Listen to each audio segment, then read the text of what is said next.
Who would you like to see interviewed in the coming shows? If you can nail down Bloody Penguin and get his superhero or her superhero identity down, that would be cool for the rest of us.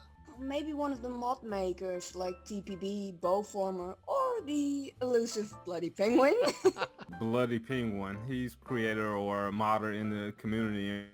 I don't think any of us would be here without somebody like him. If you ever get hold of Bloody Penguin, that would be an absolutely, legendary moment.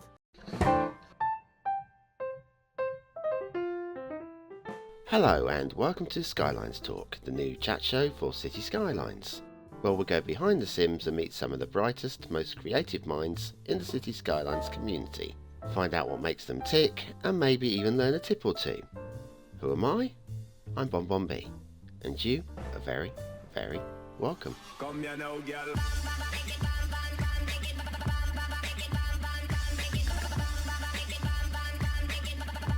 Hello and welcome to Skylines Talk. Hello. I'm really glad you invited me here. What I really like about this community is that we talk to each other, and this is a great opportunity for me to talk to you. Right, I always start by asking if you'd like to be referred by your modder's name of Bloody Penguin, or do you have a real name that you prefer? Well, I have a real name which is like just 4 letters, but experience tells me that British are really hard with my name to pronounce it. So let's just stick to Penguin. That works for me. So we all have to know, where did the name Bloody Penguin come from? Well, since my childhood, we've been calling each other penguins with my brother. It's a childish thing, and I also just enjoy watching those birds, and I have a lot of penguin-related stuff at my home, like mini figures of penguins and a couple of stuffed penguin toys. And when it came to play Call of Duty, then I had to pick up some nickname. So why not Bloody Penguin? Sounds kind of aggressive for a game like that. So yeah, since then I use that nickname wherever I go. So Bloody Penguin in City Skylines, it almost works, doesn't it? So anyway, so tell me a little bit about yourself, your home life, where you come from, and what you do for a living. Okay, so I'm 28. And I'm a professional software engineer, which is surprising. Yeah, so I graduated my university in 2011, and since then I started programming in C++ and then in Java, what I do to this day. And C# is not my professional language, and that's the language we write our mods in. Well, I'm a married guy and a small baby at the moment. Oh, lovely. Originally, I'm from Omsk, which is in Russia. Mm-hmm. And this year I moved to Berlin, Germany. Mm-hmm. So far, enjoying it here. You moved to Berlin for work, was it? Yeah, for work. Mm-hmm. So I've got a job offer here to a startup, and I said, why not? Mm-hmm. And we went here. And this is the city my baby was born in. Oh, lovely. So where did you learn all of your modding skills? Was it a university or are you mostly self-taught? I would rather say that I'm self-taught. Because, C#, like I said, it's not my language that I use for my profession. Mm-hmm. And I studied it just like 4 days before publishing. It's the programming languages I am familiar with, those curly braces languages, so it wasn't a big deal to learn this C#. Well, it's fair to say my knowledge of coding is non-existent. I did buy a book on Java and one on Perl about a decade ago, and they've collected as much dust as the guitar I promised to teach myself to play. If I wanted to start getting into modding, where would I start, or should I start, and what would I need? First you need your passion, because this stuff is kind of boring, so you need to be passionate about it. Mm-hmm. and then you need to install a proper tool which is called Visual Studio. Mhm. And I highly recommend the ReSharper extension for Visual Studio because it makes your style much clearer Yeah. and prevents making some mistakes.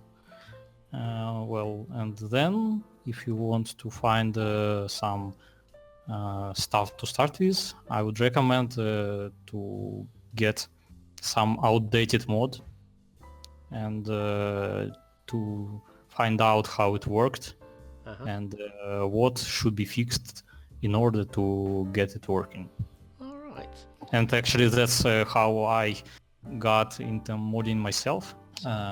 It was update 1.1 that brought Bloody Penguin to life in Cities Skylines world. It broke a lot of mods since it was the first major update. You know, the one that brought us European theme Ah, yes. and tunnels. Oh, how did we get by without tunnels? I don't know. Yeah. So anyway, before we get into City Skylines, what other games do you normally play? Well, like I said, it's mostly Call of Duty. I'm working hard all day long, and then when I come to home, I just need to relax. And for me, the best way to relax is to turn on some heavy metal and launch some online shooter like Call of Duty. Yeah. And I also enjoy playing some racing games like Trackmania or Need for Speed. Lovely. Well, like I say, it's fair to say right now, many of us couldn't play City Skylines without at least one of your mods. Do you remember which particular mod it was that was the first you fixed? It was improved mods panel by Light. Mm-hmm. That guy was really active in the first day of City Skylines, but then he suddenly disappeared and left all his legacy broken. Yeah. And that's where I came. Mm-hmm. Well, so I started with this improved mods panel, then improved assets panel, and then I decided to make a mod of mine, but mods tools was broken, so before starting working on my first own mod, I had to fix mod tools. Oh, you're a legend. Let it be said. Let it be said. Now, I'm guessing some mods are more complicated than others. Are there any mods that we are still using today that proved more troublesome than you expected? It is MoFlex, which is my own mod. That mod is pretty simple on the surface. It generates props, but as a side effect, it messes the illumination map, which results in white traffic lights. And to this day, I haven't been able to fix the issue. Probably because I lack some deep Unity knowledge. Yeah, like I said, I'm not a game developer. I'm an enterprise software engineer, and I use Java. Well, like I say, if you can't fix it, then I don't know who is going to be able to fix it. Well, I guess some Unity guys. I've noticed that with each update, Sunshafts always seems to be affected. As I'm a noob at having trouble explaining that of all the mods, why would this be the one? Is there a simple way of explaining how this particular mod breaks whenever DLC is launched? Well, this happens because with each new update, the game changes the used Unity version, starts supporting some new shader, drops support for some, and that's why Sunshafts breaks, because it's basically shaders based mod. Are there any mods you've started on that you simply couldn't find a way to work at all? There is one mod that I started a long time ago, and I see that players also would like to see it. It's outside connections buses, so you know, like trains and planes and ships. Oh yes, yeah. But buses. Wow. And I spent some time working on it, but unfortunately to no avail. It's a shame. That's a good idea, that one. Is there anything that you can think of that would literally be impossible to do within the game? Yeah, sure. There are some limitations, like change the number of buildings or vehicles available to spawn in the game, because it's a hard-coded constant, which technically will require modders to rewrite the whole game. Right. Are there any ideas that you're working on right now or plan to do in the near future? At the moment I'm working on my cube map replacement mode. It's like half done. I already added support for packs of cube maps, and I published one example myself. I want to incorporate night cube map. Nice. Well, it won't be a rip-off from Skyscape mod by TPB. It will be my own development. And I just want to have it supporting packs like daytime cube map as well. That's cool. That is very cool. Looking at the other creators and modders in the Cities Skylines community, are there any in particular that inspire you, either in modding or even in building your own cities?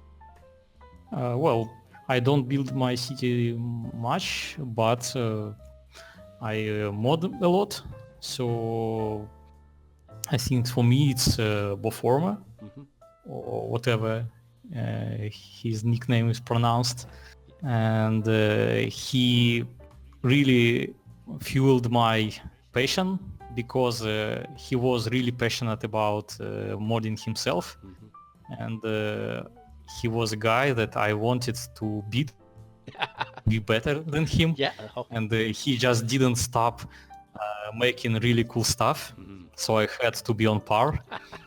And that's why I made a lot of stuff just to not get behind Boforma. I know where you're coming from there. It's hitting somebody else's standards. So finally, if Colossal Order knocked on your door, offering you a job for life as lead developer, where would you start, either with DLCs, updates, or even Cities Skylines 2? Oh, I think I would try to implement a proper successor, which is like which kind of would be SimCity 5 in a proper way. And I would start with modeling social interaction. This stuff is totally lacking in Cities Skylines. Yeah. People don't care where they live, how far does it take to get to the center. They don't have wealth. They don't care who their neighbors are, and this stuff is really complex, and I totally understand why Colossal Order didn't put it into the Cities Skylines. Yeah. For Cities Skylines 2, I would start with that. That's good thinking. Just sitting in front of a table and writing down some schemes. That's very different. Very different, and I like it a lot. So thanks for joining me today. You are without doubt a true legend in many people's eyes, and I'm sure they would all want me to thank you for your hard work, hard unpaid work, must add, of course.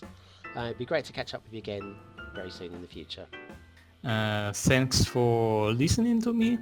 It was a pleasure, and I hope I will join you again.